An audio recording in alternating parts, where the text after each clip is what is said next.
بسم اللہ الرحمن الرحیم۔ تمام سننے والوں کو السلام علیکم ورحمۃ اللہ وبرکاتہ۔ اللہ پاک آپ سب کو خیر و عافیت سے رکھے۔ آج ہم بات کریں گے کہ جو لوگ وظائف پڑھتے ہیں یا عمل کرتے ہیں وہ اثر کیوں نہیں کرتے، اس کے اوپر آج ہم گفتگو کریں گے کہ یہ جو مسئلہ ہے وظائف پڑھنے کا، عمل کرنے کا، اور پھر اس کے بعد جو ہے وہ اثر نہیں کرتے۔ لوگ اس کو کئی دنوں تک پڑھتے رہتے ہیں، پھر اس کی تعداد بھی لاکھوں میں چلی جاتی ہے پڑھتے پڑھتے، لیکن اس کے اثرات نہیں نکلتے۔ تو اس کی کیا وجہ ہے، اس کے بارے میں آج ہم آپ سے بات کریں گے۔ تو اس کی ایک وجوہات نہیں ہے، اس کی ہے کئی وجوہات ہیں اس کی، اور اس کی سب سے پہلی وجوہات ہے نماز کا نہ پڑھنا۔ کیونکہ جو شخص نماز نہیں پڑھتا اس کے وظائف کی تاثیر جو ہے وہ کم ہو جاتی ہے پڑھنے سے، پڑھے تو اثر کم ہوتا ہے۔ تو نماز اس جو ہے ایک ایسا رکن اسلام کا کہ اس کے بغیر دین مکمل نہیں ہوتا، اس کو لازمی پڑھنا پڑتا ہے۔ آپ یہ چیز دیکھو کہ روزہ ہے، وہ اگر ڈاکٹر آپ کو کہے جی آپ روزہ رکھو گے آپ کی صحت زیادہ بگڑ جائے گی، تو آپ روزے کو چھوڑ سکتے ہو، اس کو دوبارہ آپ قضا کر کے بعد میں بھی پڑھ سکتے ہو، یا اس کا فدیہ جو بھی علماء بتاتے ہیں اس کے مطابق آپ کر سکتے ہو۔ پھر آ جاتا ہے حج، بھی آ گیا۔ اب حج میں بھی یہ ہے کہ آپ کے پاس پیسہ ہے تو آپ کے اوپر حج فرض ہے، آپ پڑھ لو، نہیں آپ کے پاس پیسہ تو آپ نہیں پڑھ نہ جاؤ حج پہ۔ پھر آ جاتی ہے زکوٰۃ۔ تو زکوٰۃ کے بھی لیے یہی ہے کہ آپ کے پاس پیسہ ہے، جمع ہے، 1 سال تک آپ نے خرچ نہیں کیا، اس کے اوپر آپ کو زکوٰۃ ہے۔ تو آپ کے پاس پیسہ نہیں ہے تو زکوٰۃ نہیں ہے۔ لیکن نماز ایک ایسی واحد چیز ہے کہ آپ کے پاس پیسہ ہے تو بھی پڑھنی ہے، پیسہ نہیں ہے تو بھی آپ نے نماز پڑھنی ہے، آپ بیمار ہو تو بھی آپ نے نماز پڑھنی ہے، آپ سفر میں ہو تو بھی نماز پڑھنی ہے۔ مقصد یہ ہے کہ آپ کسی بھی حال میں ہو، بھوکے ہو، پیاسے ہو، ننگے ہو، کچھ بھی ہو، لیکن نماز جو ہے وہ پڑھنی ہے۔ جب آپ نماز پڑھیں گے تو آپ کے وظائف میں اثر آنا شروع ہو جائے گا۔ دوسرا آ جاتا ہے والدین کا۔ والدین کا یہ ہے کہ آپ نے اپنے والدین کی گستاخی کی ہوئی ہے، ان کی نافرمانیاں کرتے ہو، ان سے لڑائی جھگڑے کرتے ہو، اور وہ آپ سے ناراض ہیں، تو بھی آپ کے وظائف اثر نہیں کرتے۔ کیونکہ دنیا میں ایک واحد ہستی جو ہے وہ ہے والدین، جس کے بارے میں اللہ نے بھی، حضور صلی اللہ علیہ وسلم نے بھی کئی جگہوں پہ کہا ہے کہ والدین کے آگے اف تک نہ کہو۔ تو اس کا مطلب یہ ہے کہ آپ والدین کی خدمت کرو گے، والدین کی حکم مانو گے۔ وہ بوڑھے ہو گئے ہوتے ہیں، آپ ان کے لیے کھانے کا انتظام کرو، صبح اگر کام پہ جاتے ہو اٹھو، ان کو ناشتہ دو، کھانا دو، پیار سے ان کے پاس بیٹھو، پھر ان سے اجازت لو کہ جی ہم کام پہ جا رہے ہیں، ہمارے لیے دعا کرو، تو آپ کے لیے دعا بھی کریں گے۔ پھر آپ جب کام سے واپس آ رہے ہوتے ہو تو سارے دن وہ آپ کا انتظار کرتے ہوتے ہیں، اب ہمارا بچہ آئے گا، اب آئے گا۔ تو کچھ لوگ کام سے نکلتے ہیں، اپنے دوستوں یاروں کے پاس بیٹھ جاتے ہیں، ادھر ادھر نکل جاتے ہیں، تو والدین ان کے انتظار کر رہے ہوتے ہیں۔ تو ان کو چاہیے کہ وہ جتنا جلدی ہو اپنے والدین کے پاس آ کر بیٹھیں۔ وہ صرف آپ کو دیکھنا چاہتے ہیں، آپ سے بات کرنا چاہتے ہیں، آپ سے یہ چاہتے ہیں کہ بس یہ میرے پاس بیٹھے رہیں۔ تو اس لیے کوشش کیا کریں کہ آپ جلدی کام سے بھی واپس آئیں، ان کے پاس بیٹھیں، ان کے پاؤں دبائیں، اپنے جو تکلیف ہے اپنی وہ ان کو بتائیں کہ جی میرے کو یہ تکلیف ہے۔ تو وہ جیسے ہی ان کے دل سے دعا نکلے گی، آپ کا کام ہو گیا۔ تو کئی جو اللہ کے ولی بنے ہیں انہوں نے کوئی عمل نہیں کیا، کیا کیا ہے؟ اپنے والدین کی خدمت کی ہے، راتوں کو اٹھ کر ان کے پاؤں دباتے ہیں، راتوں کو اٹھ کر ان کو پانی دیا، تو وہ ولی بن گئے، ان کی دعا نکل گئی۔ کیونکہ والدین کی جب دل سے دعا نکلتی ہے نا تو اللہ اس کو فوراً قبول کرتا ہے۔ والدین کی دعا بہت کم اثر کرتی ہے۔ آپ نے دیکھا ہوگا کئی مائیں اپنے بچوں کو دعائیں دے دیتی ہو، تیرے کو یہ ہو، تیرے کو وہ ہو جائے، لیکن کبھی ہوتا نہیں ہے، کیوں وہ کبھی دل سے دیتی ہی نہیں ہے بدعا۔ اور جس دن والدین نے دل سے بدعا دے دی تو یہ سمجھو نہ اس کی نماز ہے، نہ اس کا روزہ، نہ حج، کچھ کوئی بھی عبادت نہیں ہے، قبول ہی نہیں ہے نا، اللہ ناراض ہو جاتا ہے اس سے۔ اس لیے کوشش کرو اپنے والدین کو راضی کرنے کی، ان کی خدمت کرو، ہر حال میں خدمت کرو، جب تک وہ زندہ ہیں آپ خدمت کرو، تو اس سے آپ کو صلہ ملے گا، آپ کے وظائف میں اثر پڑے گا اور اللہ آپ سے راضی ہو جائے گا۔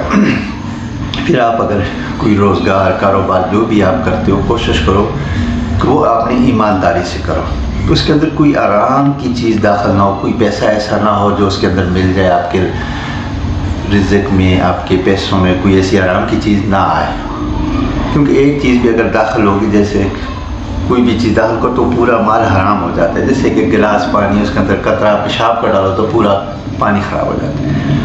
تو حرام کی چیزوں کو کھانے سے اپنی زندگی سے کوشش کرو دور ہو جائے۔ ناپ تول کا جو لوگ کاروبار کرتے ہیں ان میں کوشش کرو ناپ تول میں نہ ہو، تو ویسے ہو جاتا ہے تو اللہ معاف کر دیتا ہے، لیکن کوشش کرو جان بوجھ کر ایسا کوئی عمل نہ کرو جس سے کہ آپ کے رزق میں برکت ختم ہو جائے۔ تو اب دوسرا بات یہ کہ آپ کوشش کریں کہ گھر کے اندر آپ کے جو بھی کھانا بناتا ہے گھر کا انسان، اس سے کہیں کہ آپ باوضو کھانا بنائیں، اس سے گھر میں بہت بڑی برکت آئے گی۔ باوضو کھانا بنانے سے بہت بڑی برکت آئے گی، اور آپ جو بھی وظائف پڑھیں گے اس میں بھی انشاءاللہ فائدہ ہوگا۔ اور اس کے علاوہ جو بھی گھر کے معاملات ہیں، کیونکہ جو بھی وہ باوضو کھانا بنا ہوا کھائے گا روحانیت آ جائے گی، بیماریوں سے اللہ شفا دے دے گا۔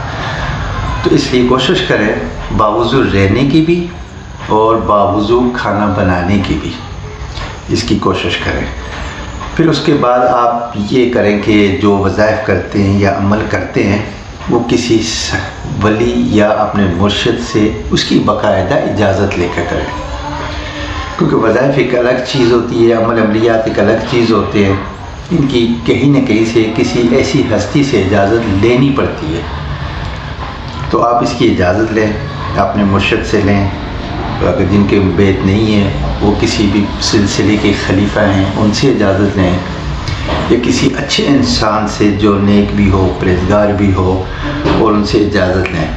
اگر اپنے مرشد کے علاوہ کسی اور سے اجازت بھی لیتے ہیں، یا جن کے مرشد نہیں ہیں لیکن جن کے مرشد نہیں ہے، تو وہ یہ کریں کہ ایک تعداد جو ہے نا وہ کم کر کے پڑھنی ہوتی ہے۔ اس میں 7 دن کا عمل کریں، 11 حد 21 دن کریں، اس کے بعد اس کو روک دیں، آپ روک لیں کچھ دن، اس کے بعد دوبارہ کریں، کیونکہ 21 دن کے بعد آپ کریں گے تو آپ کے پیچھے کوئی ہاتھ رکھنے والا نہیں ہے۔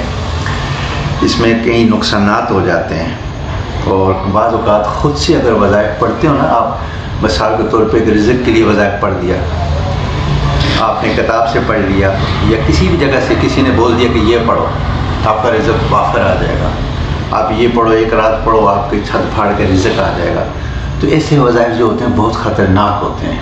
اس سے انسان کی ذہنی توازن بھی بگڑ جاتا ہے، اور اس کے علاوہ اگر نہ بھی بگڑے تو وہ آنے کے بجائے بندش کھڑی ہو جاتی ہے، رکاوٹیں آ جاتی ہیں، کیونکہ اس کی اجازت نہیں ہوتی۔ تو اس کے لیے آپ کوشش کریں کسی اچھے انسان سے اس کی اجازت لے کے اس کی ایک تعداد کے مطابق اس کو آپ پڑھیں گے، اس سے آپ کو فائدہ ہوگا۔ بغیر اجازت آپ پڑھیں گے فائدہ تو ہوتا ہے، لیکن اتنا فائدہ نہیں ہوگا، اس سے نقصان بھی ہو سکتا ہے کیونکہ اجازت نہیں ہوتی۔ اس لیے کوشش کریں کسی بھی اچھے انسان سے جس سے آپ سمجھیں کہ اس کی اجازت سے میں اس عمل کو کروں گا تو کامیاب ہو جاؤں گا، اس سے آپ ضرور اجازت لیں۔ اچھا، اس کی اگلی بات یہ ہے کہ صدقہ دیا کریں۔ آپ کوئی بھی عمل کریں، کوئی بھی وظیفہ شروع کریں، اس سے پہلے صدقہ دیں۔ صدقہ لوگ بعض پوچھتے ہیں کہ جی کس چیز کا دیں؟ دیکھو جی، صدقہ ہر چیز کا ہو سکتا ہے، پیسوں کا بھی صدقہ ہے، کھانے پینے کی چیزوں کا بھی صدقہ ہے، کسی بھی طرح کا صدقہ دیں۔ لیکن ایک بات کا، اس چیز کا آپ خیال رکھیں، آپ اگر کھانے پینے کا، گوشت کا، پیسوں کا، اس چیز کا اگر آپ صدقہ دے رہے ہیں، وہ صدقہ کسی ایسے شخص تک پہنچائیں جو بالکل اس کا ضرورت مند ہو۔ اب بعض لوگ کیا کرتے ہیں کہ گوشت کا صدقہ لیا، پھینک دیتے ہیں، کوئی نالوں میں پھینک دیتے ہیں، کوئی ویرانوں میں پھینک دیتے ہیں، لیکن یہ رزق ضائع ہوتا ہے، اس سے گناہ بھی ہوتا ہے، کیونکہ کوئی شخص ایسا ہے جس کو سخت ضرورت ہے کھانے کی، وہ بھوکا مر رہے اور آپ وہ رزق پھینک دیتے ہو، وہ نہ پھینکو، وہ اس شخص تک پہنچاؤ، کسی بھی طرح پہنچا دو، کچھ بھی بول کر اس کو کھلا دو، وہ کھا لے گا، اس کو کوئی نقصان نہیں پہنچے گا، کیونکہ وہ اس کا حق ہے، اس کو فائدہ پہنچے گا۔ جب وہ کھائے گا، اس کے دل سے دعا جب نکلے گی تو آپ کے لیے بھی اچھا ہو جائے گا، آپ کے وظائف کے لیے بھی اچھا ہوگا۔ لیکن ایک بات کا اور بھی خیال رکھنا ہے یہاں پر کہ صدقہ جو ہے وہ سادات کو نہیں دیا جاتا، وہ دوسرے لوگوں کو دیا جاتا ہے، امتیوں کو۔ تو آپ کوشش کریں کہ جو سید ہے اس کو اس کا حق دیں، صدقہ نہیں دینا، اس کو اس کا حق دیں۔ آپ جو کما رہے ہیں اپنے کمائی میں سے اس کا حصہ اس کو ایسے دیں کہ اس کو محسوس بھی نہ ہو کہ جی مجھے یہ کر دیں، لیکن اس کا حصہ اس کو دینا ہوتا ہے سید کو، لیکن سید کو صدقہ نہ دیں۔ صدقہ عام لوگوں کو دیں، جو امتی ہیں ان کو دیں، ان کی کوشش کریں کہ وہ کھائیں اس چیز کو۔ جب وہ کھائیں گے آپ کا صدقہ بھی پورا ہو جائے گا، آپ کے معاملات بھی انشاءاللہ تعالی اللہ پاک آسان کر دے گا۔ صدقہ ایک ایسی چیز ہے، اور اگر کسی کے پاس صدقہ دینے کی کوئی بھی طاقت نہیں ہے، پیسہ مال دولت کچھ بھی نہیں ہے، اور اس نے دینا ہے صدقہ، تو وہ کیا کرے؟ نماز پڑھ کے اس کا صدقہ دے دے، یا پھر الحمد شریف آیت الکرسی چاروں کل پڑھ کے 3 بار بارگاہ الہی میں پیش کر دے، اللہ میرے پاس تو کچھ بھی نہیں ہے سوائے اس تیری کلام کو دینے کے، تو میری طرف سے اس کلام کو تو صدقہ قبول فرما لے۔ وہ بھی آپ کا صدقہ ہو جائے گا، اس سے بھی آپ کی پریشانیاں ٹل جائیں گی، تو اللہ قبول فرما لے، تو اس سے آپ کی یہ جو بے پریشانیاں ہیں یہ دور ہو جائیں گی۔ اس کے بعد آپ اپنے عمل کریں۔ جب بھی آپ یہ جتنی بھی چیزیں میں نے آپ کو بتائی ہیں، آپ کوشش کریں کہ ان کے اوپر عمل کریں۔ جب آپ عمل کریں گے اس کے بعد انشاءاللہ تعالیٰ آپ کی زندگی میں تبدیلی آ جائے گی۔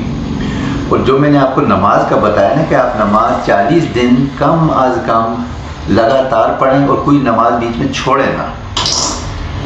جب آپ کی نماز 40 دن مکمل ہو جائے پھر اس کے بعد آپ عمل شروع کریں، اور ان 40 دنوں میں آپ نے صبح اور شام اللہ کی تسبیح بیان کریں، اور تسبیح میں سب سے اچھا تو مجھے جو لگتا ہے اس کی تعریفوں کا وہ ہے تیسرا کلمہ، سبحان اللہ والحمد للہ ولا الہ الا اللہ واللہ اکبر۔ یعنی کہ یہ جو تیسرا کلمہ ہے اس کے اندر اس کی بڑی تعریف ہے رب کی، اور بڑا خوش ہوتا ہے رب العالمین جب کوئی شخص ان کلموں کو پڑھتا ہے۔